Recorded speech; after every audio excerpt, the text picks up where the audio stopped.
ദേവിയുടെ ഹസ്ബൻഡ് കിഷോർ പാട്ടുകാരനാണ്, ഗംഭീര പാട്ടുകാരനാണ്. നമ്മുടെ ഇഷ്ടം പോലെ ഷോകൾക്ക് പാട്ട് പാടിക്കൊണ്ടിരുന്ന ആളാണ്. അപ്പം കിഷോർ ഒരു ദിവസം ഒരു സ്റ്റേജിൽ ഞങ്ങളൊരു കൊല്ലത്തൊരു പ്രോഗ്രാമിന് പോയി. ഇപ്പം സ്റ്റേജിന്റെ ഇടതുവശത്ത് തബലയും വലത് കീബോർഡ് എന്ന് പറഞ്ഞാൽ എപ്പോഴും സെറ്റ് ചെയ്യാറ്. അപ്പം ഈ സ്പോൺസർ നമ്മളോടൊരു സന്തോഷത്തിന് വേണ്ടിയിട്ട് ഒരു ആനയെ കൊണ്ടുവന്നു. എന്നിട്ട് നമ്മളിങ്ങനെ സ്റ്റേജ് നോക്കിയപ്പോൾ ഇത് ഈ സ്റ്റേജ് ആണെങ്കിൽ ആ മൂലക്കായിട്ടൊരു ആന, ഓപ്പൺ സ്റ്റേജ് ആണ്. ഈ സ്റ്റേജിന്റെ സൈഡിൽ നെറ്റിപ്പട്ടമൊക്കെ കെട്ടി ഇങ്ങനെ നിൽക്കും. കിഷോറിനാണ് ഈ ആനയെ കണ്ടപ്പോൾ പേടിച്ചിട്ട് നിൽക്കാൻ പാടില്ല. ഒറിജിനൽ ആന, പടമൊന്നുമല്ല. ഫുൾ 2.5 മണിക്കൂർ ഗാനമേള നടക്കുമ്പോൾ ഈ ആന സ്റ്റേജിന്റെ സൈഡിൽ ഇങ്ങനെ നിൽക്കും, വെറുതെ നിൽക്കും. അപ്പം ബോയ് ഫ്രണ്ട് എന്ന് പറഞ്ഞ പടത്തിലെ റംസാൻ നീലാബത്ത്, അതാണ് അന്ന് കിഷോറിന്റെ ഫസ്റ്റ് പാട്ട്. അപ്പൊ കിഷോർ സ്റ്റേജിന്റെ സൈഡിൽ കീബോർഡിസ്റ്റിനോട് ഏതാണ്ട് പറയാൻ ചെന്നപ്പോ ഈ ആന തുമ്പിക്കൊണ്ടിരുന്നത് കൊണ്ട് കൊടുത്താലും ചെവിക്കിട്ട്. അതും കൂടെ കഴിഞ്ഞോടുകൂടി കിഷോർ ആകെ പ്രശ്നമായിട്ട് പറഞ്ഞു, എന്നോട് വന്നിട്ട് പറഞ്ഞു, ഇതേ ആനയെ മാറ്റി കെട്ടാണ്ട് എനിക്ക് പാടാൻ പറ്റൂലെന്ന് പറഞ്ഞു. ആടാണെ മാറ്റി കേട്ടാ, ഇത് 19,000 പേര് ഇരിക്കും, ഇവരെയൊക്കെ മാറ്റിയിട്ട് വേണം ഇനി ആനയെ കൊണ്ടുവരാൻ. ആന എവിടെയായിട്ട് മാറ്റി കെട്ടാനാ? അപ്പോൾ ഞാൻ പിന്നെ സ്പോൺസറോട് ചോദിച്ചു, ആന എവിടെ വേണോ? പുറത്തു പോയി നോക്കണം, നല്ല രസമാണ് സ്റ്റേജ് കാണാനായിട്ട്. ഇവനിങ്ങനെ നിൽക്കുക, ആന ഒന്നും ചെയ്യത്തില്ല, ധൈര്യമായിട്ട് പാടിക്കുമെന്നൊക്കെ പറഞ്ഞു. അപ്പം കിഷോറിന് ഇത് പേടി കൊണ്ടാണ് ഞാൻ മാറ്റാൻ പറയുന്നതെന്ന് പറയാൻ ഒരു ചെറിയ മടിയുമുണ്ട്. കാരണം നല്ല ഇൻഷുറൻസ് ഒക്കെ ചെയ്ത് ഇങ്ങനെ നിൽക്കുമല്ലോ, ഒരു ചെവി കടുക്കനൊക്കെ ഇട്ട് ഇങ്ങനെ നിൽക്കുക, ദുരഭിമാനമുണ്ട്. എന്നാൽ എന്നോട് ആനയെ മാറ്റാണ്ട് പാടാൻ പറ്റൂലെന്നൊക്കെ പറഞ്ഞു. ഉടനെ ചെറിയൊരു ഒരു ലെവൽ കയറി ഈ തർക്കത്തിന്റെ. ഈ സ്പോൺസർ ചോദിച്ചാൽ, അല്ല ഈ ആന അവിടെ നിൽക്കണോണ്ട് തനിക്ക് പിന്നെ കുഴപ്പം എന്നാ? പാട്ട് നടക്കുന്നതിൻ്റെ ഇടയിൽ അടുത്ത വേറെ പാട്ടൊക്കെ ഉള്ളതാ. ആന ഈ കീബോർഡിന്റെ സൈഡിൽ വെച്ച ഫ്ലോപ്പി ഡിസ്ക് ഒക്കെ എടുത്തു കഴിഞ്ഞാൽ പിന്നെ ഞങ്ങൾക്ക് ഇച്ചിരി ബുദ്ധിമുട്ടുണ്ടാവും. ആനയ്ക്ക് ഇവിടുന്ന് അവിടം വരെ നീളമുള്ള പനയോല ഇട്ട് കൊടുത്തിട്ടുണ്ട്. ആനയ്ക്ക് ഈ പനയോല ഒന്നുമില്ലാതെ ഇത്രയില്ല, ഈ 2.5 ഇഞ്ച് സ്ക്വയർ ഫീറ്റിന്റെ ഫ്ലോപ്പി ഡിസ്ക് കീബോർഡിന്റെ ഇടയിൽ തപ്പി കിഷോറിന്റെ പാട്ട് ഏതാ? റംസാന്നില്ലാത്ത ഇതിങ്ങനെ കിഷോർ പാടണ്ട, ഞാൻ ചവിട്ടുവോ? നല്ല തർക്കത്തിനിടെ ഞാൻ ചിരിച്ചിട്ട് ഞാൻ അവിടെ ഓടിക്കളഞ്ഞിട്ടുണ്ട്. ഹ്യൂമറുമായി ബന്ധപ്പെട്ട് ഈ പറഞ്ഞതിലുള്ള ഇതിൻ്റെയൊക്കെ ഒരു തുടക്കമാണ് ചാക്യാർ കൂത്തും ചാക്യാർ കൂത്തിനിടയിലുണ്ടായ സംഭവത്തിൽ നിന്നുണ്ടായ ഓട്ടംതുള്ളൽ. ഇത് രണ്ടുമാണ് ഈ സൈസ് ഒരു സറ്റയർ ഹ്യൂമറിന്റെ തുടക്കം എന്ന് നമുക്ക് പറയാവുന്നത്. അതിപ്പോ ഇവിടെ വന്ന ഒരു സ്റ്റാൻഡപ്പ് കോമഡിയനും ഈ വേദിയിൽ അവതരിപ്പിക്കാൻ പറ്റുന്നതാണ് ഇതുവരെ വന്നവരിൽ നിന്ന് എനിക്ക് തോന്നിയില്ല. പറ്റുന്നവരുണ്ടാവും, നമുക്ക് അങ്ങനെ ചോദിക്കേണ്ട ആവശ്യകത വന്നിട്ടില്ല. പക്ഷെ അത് ഈ വേദിയിൽ ദേവി നമുക്ക് വേണ്ടി അതിന്റെ രണ്ടിന്റെ ഒരു കഷ്ണം അവതരിപ്പിച്ചു തരും. അതിൻ്റെ ഒരു 2 പ്രശ്നങ്ങൾ ഞാൻ പറഞ്ഞോട്ടെ. ആദ്യമേ ഒരു ക്ഷമാപണത്തോടു കൂടി പറയുകയാണ്. കാരണം ചാക്യാർ കൂത്ത് ഇതിനു മുമ്പ് ഒരു ഷോയുടെ ഭാഗമായിട്ട് ഞാൻ ചെയ്തു. പക്ഷേ ചാക്യാർ കൂത്ത് എന്ന് പറയുന്ന ഒരു അനുഷ്ഠാന കലയാണ്, ക്ഷേത്രവുമായി ബന്ധപ്പെട്ടിട്ട് ചെയ്യേണ്ട ഒരു കലയാണ്. അത് ഞാൻ സെറ്റ് മുണ്ട് കൊടുത്താണ് അന്ന്. അത് പെട്ടെന്ന് ഇതുപോലെ പെട്ടെന്നൊരു ആവശ്യം വന്നപ്പോൾ ചെയ്തതാണ്. പക്ഷെ വളരെയധികം അധിക്ഷേപം കേൾക്കേണ്ട ഒരു സന്ദർഭമായിരുന്നു. കാരണം അതങ്ങനെ ചെയ്യാൻ പാടില്ല, പ്രത്യേകിച്ച് സ്ത്രീകൾ ചെയ്യുന്ന ഒരു കലാരൂപമല്ല അത്. അപ്പം അങ്ങനെ ഒരു കാര്യമുണ്ട്. അപ്പം അതിൻ്റെ ഒരു ക്ഷമാപണത്തോടു കൂടി തന്നെ അത് കുറച്ചു നേരം ചെയ്യാം, കുഴപ്പമില്ല.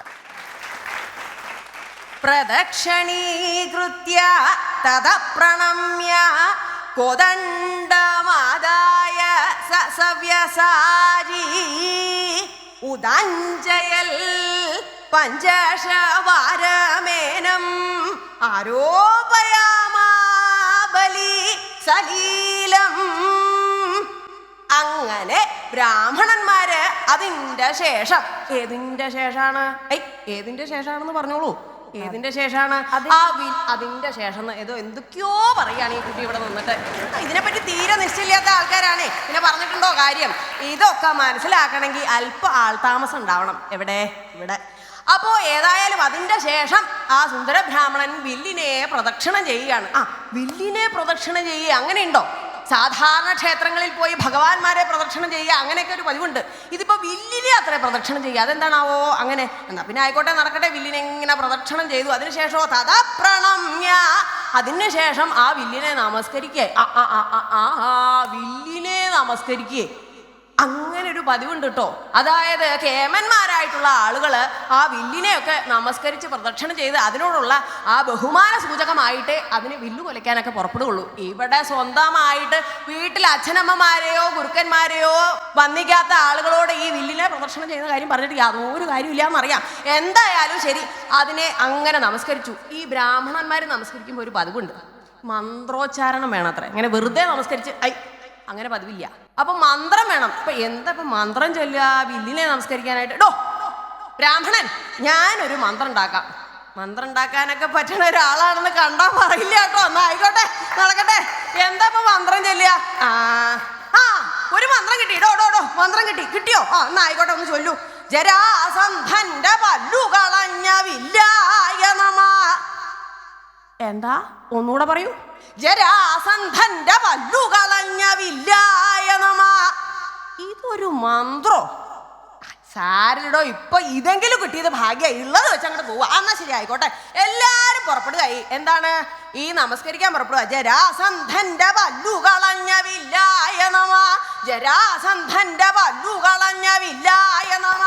ജരാസന്ധന്റെ വില്ലു കളഞ്ഞ വല്ലായ നമ. അവിടെ നിർത്തുക. താൻ എന്തെന്നാ ഈ ചൊല്ലടേ? എന്താ താൻ ഇപ്പൊ നമസ്കരിച്ചത് വില്ലിനെയോ അതോ പല്ലിനെയോ? എന്താ ഇപ്പൊ ഞാൻ ചൊല്ലിയത്?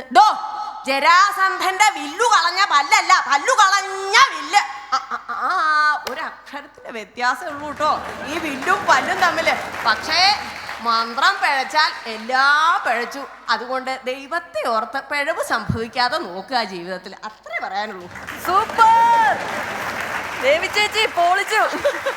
ഇവർക്കും നമുക്കും ഒക്കെ വേണ്ടിയിട്ട് ഇതൊരു ഹാസ്യത്തിന്റെ വേദിയാണെന്നിരിക്കെ ഓട്ടം തുള്ളലിന്റെ ഒരംശം. അതെ, അത് അംശം ചെയ്യുന്നതിനൊരു ചെറിയൊരു പ്രശ്നം എന്ന് പറഞ്ഞാൽ ഇതിന്റെ പിൻപാട്ട് പാടണം. ഇതിനൊരു സഹായി എനിക്ക് ആവശ്യമുണ്ട്. അപ്പോ നമ്മുടെ കൂടിയാട്ടംകാരനായ അനിയനാണല്ലോ കൂടെ വന്നത്. ചാരു, അകരു, വരൂ. മുൻപാട്ടിന് ഞങ്ങൾ രണ്ടുപേരും ഉണ്ട്.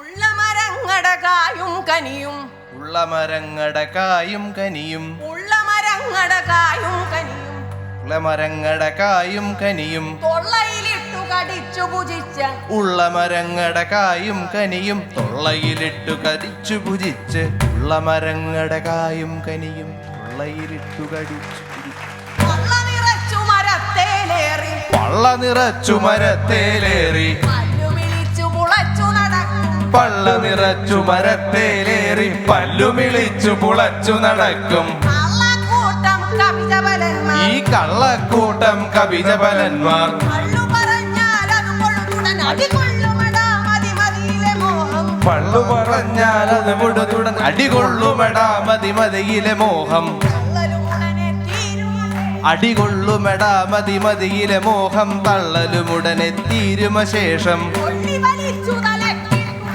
കൊള്ളി വലിച്ചു തലക്കിട്ടുടനടി, കൊള്ളി വലിച്ചു തലക്കിട്ടുടനടി കൊള്ളിക്കും ഞാൻ വാലു പിടിച്ച്, ഞാൻ കാലു പിടിച്ച്, കൊള്ളിക്കും ഞാൻ വാലു പിടിച്ച്,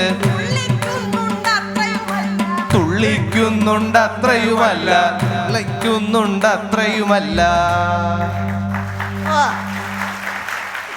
ചേച്ചി ഗംഭീരം ഗംഭീരം. ചാരു ഗംഭീരമായി, ദേവി അതിനേക്കാളും ഗംഭീരമായി. നമ്മുടെ ഷോകൾക്കൊന്നും നമുക്ക് ഇതൊന്നും കാണാനും പറയാനുള്ള അവസരങ്ങൾ കിട്ടുന്നില്ല. പറയുമ്പം ചെയ്യാനുള്ളൊരു സ്പിരിറ്റും ചെയ്തതിനും ഒക്കെ വലിയ സന്തോഷം. Thank you. അത് മാത്രമല്ല, ഒരു ചെറിയൊരു മുഹൂർത്തമാണ് ഇവിടെ ഉണ്ടായത്.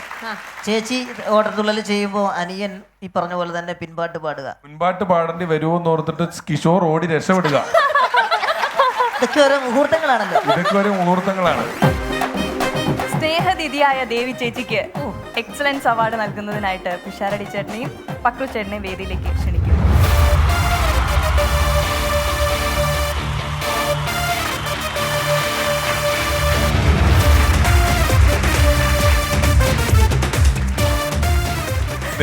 ദേവിയുടെ പ്രതിഭയും അല്പസമയമാണ് നമുക്ക് ദേവി ഇവിടെ വന്നു പോകുന്നത്. ആ ഒരു അല്പസമയം കൊണ്ട് നമ്മളെ ഈ ഒരു വേദി ഇതിനു മുമ്പ് കണ്ടിട്ടില്ലാത്ത തലങ്ങളിലൂടെ കൃത്യമായി കൈപിടിച്ച് കൂട്ടിക്കൊണ്ടുപോകാൻ ദേവിക്ക് സാധിച്ചു. അത് ദേവിയുടെ ഒരു പ്രതിഭ തന്നെയാണ് നമ്മളെ കാണിക്കുന്നത്.